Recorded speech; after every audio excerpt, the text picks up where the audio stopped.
the ex-Australian Superbike champion, closing the gap on Jim Moody at the top of the Supersport Championship table. 25 points will come Kirk's way, and that will put a smile on Roger Harvey, the team manager for Castrol Honda. He is going to be happy for this. It's going to go to the wire then, the Supersports. Any hopes Jim Moody had of taking the championship here at Brands have now effectively gone. Maybe that's because I spoke to him. Over the line, Gary Mason then. That is a great ride from Gary Mason. Superb. Who comes through in third place? Well, Rob Frost gets third. Howard Whitby fourth. So Frosty fought back and gets Whitby.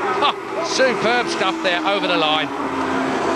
Jim Moody gets fifth in front of Danny Bowman. Just look how far back as well. Jim Moody right off the pace here at Brands Hatch. Was it the conditions? Was it the bike setup? Or was it Jim conserving the points and doing the best he can? 20 laps in the rain, 82.05 miles an hour of the Indy circuit. McCarthy is the winner.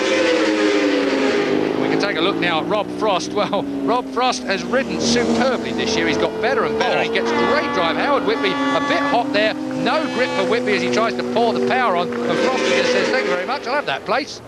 And he gets third place then for Rob Frost. He's back on the podium again. Gary Mason, the superb second, but no doubt about the winner, it's McCarthy. Look at Jim Moody, fifth place, 23 seconds behind. He won't be happy about that. He wasn't. He'd already left the paddock, but Claire caught Kirk.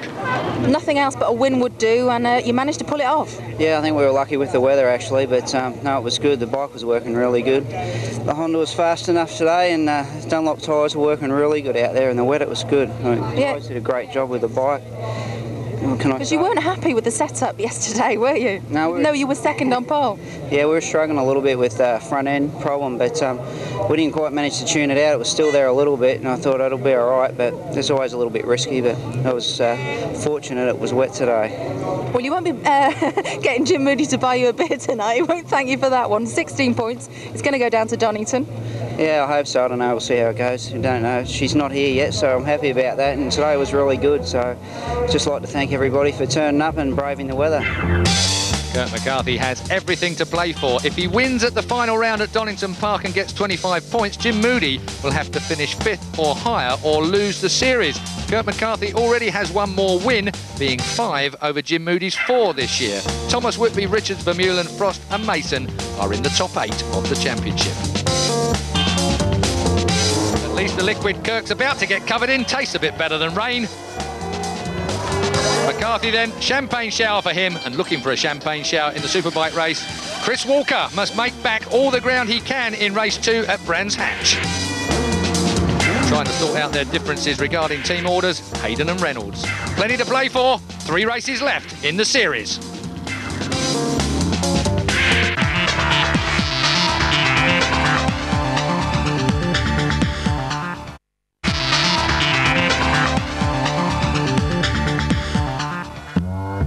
Hatch was buzzing for race 2 of the Superbikes, and it was still raining.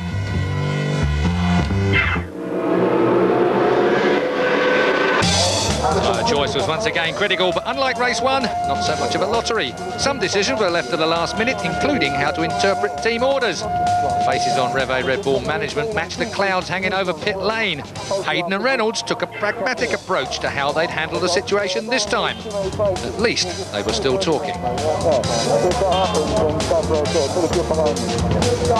Well, there's intense team talks going on just there, and that just about reflects the tension on this grid at the moment. It's quite scary. How tense was that first race?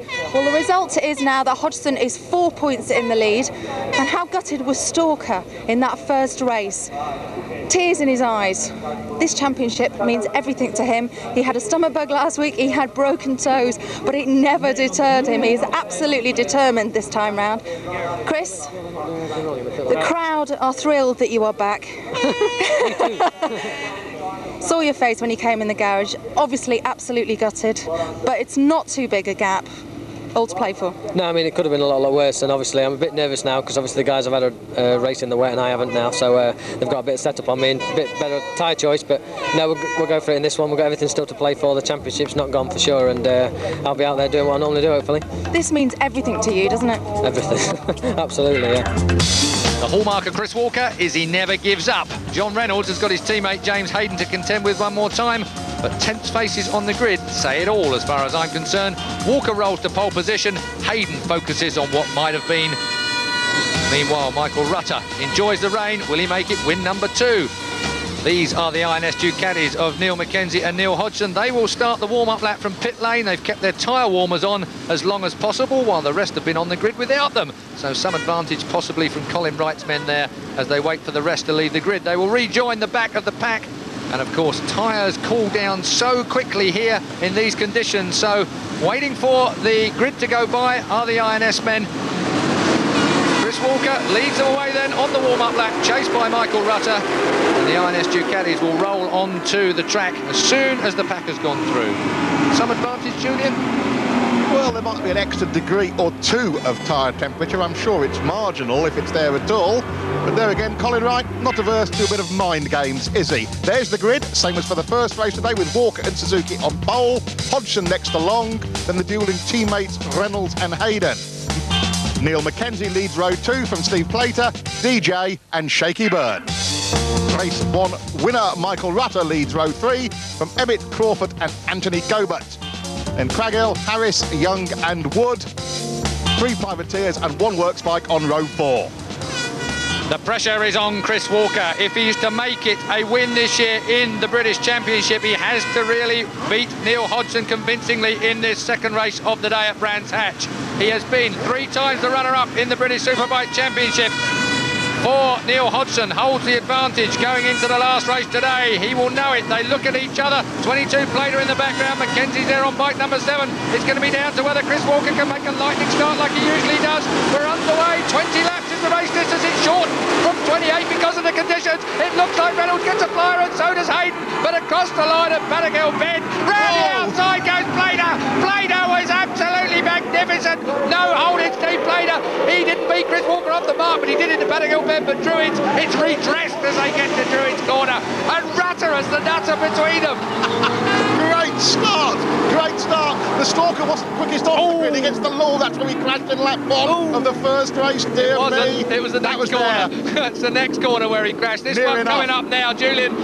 Your knowledge of Brands Hatch is superb. There is Plater going backwards. Hodgson has got underneath him now, so Hodgson is up into 3rd place. Rutter is 2nd though. Rutter wants to do the double for level 3.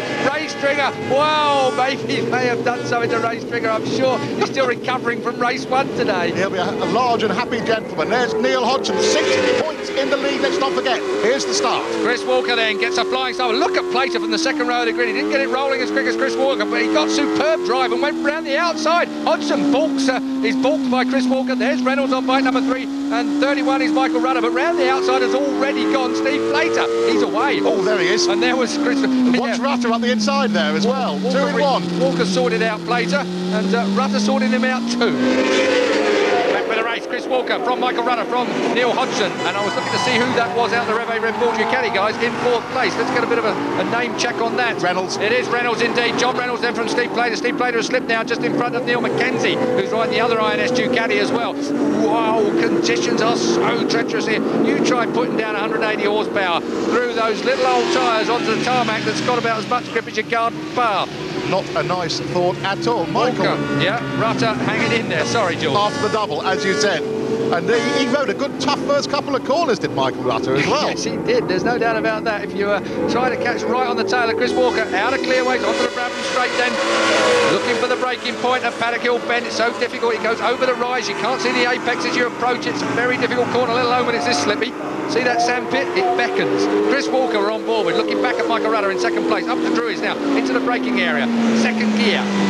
Long 180-degree corner this, goes right the way round and back down the hill. Walker slightly sideways, Rutter, Hodgson, Mackenzie is there in 5th place behind Reynolds. Plater has slipped back to 6th now, but it's all about Hodgson. Hodgson makes it sit up well. Neil Hodgson, he likes to just warm things up, Neil Hodgson though, and I think in these conditions they need warming up. He'll be acutely aware of the 6-point advantage he holds over our leader, Chris Walker. Yeah, that's not enough going into Donington Park, of course, mind you. I would say Hodgson and Walker both equally talented. talented around Donington, so that is going to be a real head-banging session. Yeah, but let's not preempt that. Oh, Chris. Yeah, that's normal, Chris. Oh, sorry, if someone else was doing that, I should get worried. That was Walker, it's normal. Reynolds there in 4th place. John Reynolds then on the pace now. John Reynolds, like Neil Hodgson, likes to warm his bucket. Reynolds is a real class rider. A total pro, John, isn't he? Indeed. We're looking from his motorcycle now up in the Druids corner. We've got someone to the left of a retiree to the left of the track there. He's out of the equation, but it's Walker versus Rutter.